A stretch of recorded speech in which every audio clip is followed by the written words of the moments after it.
chers fidèles de la VEDC, vous allez bénéficier ces jours du fruit d'une réflexion globale sur les organes dirigeants de la VEDC.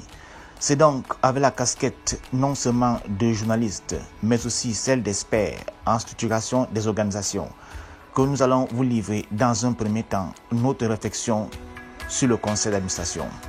À vos aises. Le rôle d'un conseil d'administration. C'est quoi un conseil d'administration? Quel est son rôle? Pour répondre à cette question, nous allons convoquer de façon synthétique quelques théories des organisations et ne retenir in fine que l'essentiel.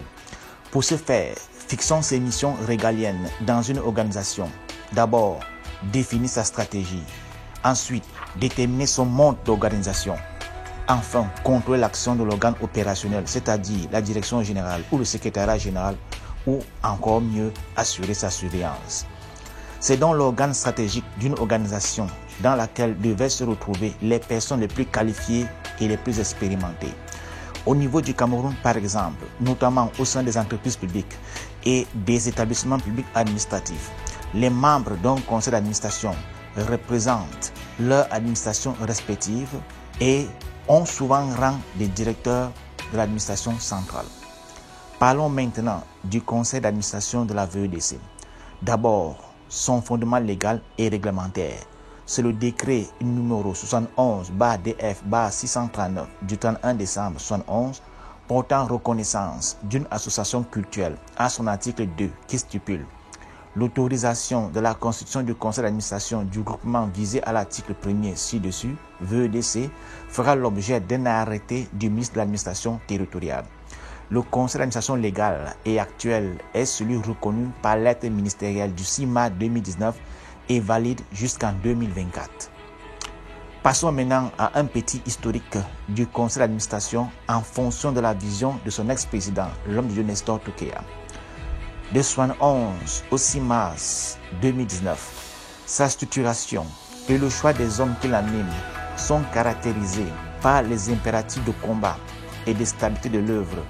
C'est dans ce cadre qu'il faut comprendre les options et les choix sociologiques opérés par l'homme de Dieu. Maintenant, du 14 juin et la suite, structuration et choix des hommes, là c'est une suggestion. Le prochain bureau devrait avoir pour vision la stabilité et le progrès. Ceci implique d'abord de conserver les acquis, puis de s'ouvrir obligatoirement à l'innovation qui s'avère nécessaire au regard des contingences nouvelles, sociales et générationnelles et les dernières orientations de l'homme de Dieu contenues dans ses recommandations relatives aux deux organes de gestion de la VEDC de 2005. Parlons de sa structuration. La nouvelle structuration du bureau doit tenir compte des deux nouveaux conseils ou sous-organes spirituels et administratifs, avec des attributions spécifiques et chapeautées par un responsable au sommet pour être cohérent et éviter un bicéphalisme inutile. C'est cela l'innovation majeure qui incarne la vision du progrès sur ce plan. Le choix des hommes.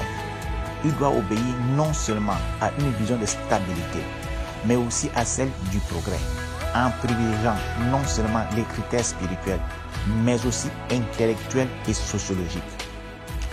En ce qui concerne la stabilité, ceci implique que soient reconduits les membres actifs, c'est-à-dire qui ont participé jusque-là à tous les travaux du conseil d'administration et ne sont ni reprochés, moins encore exclus. Fin de cette partie et à la prochaine.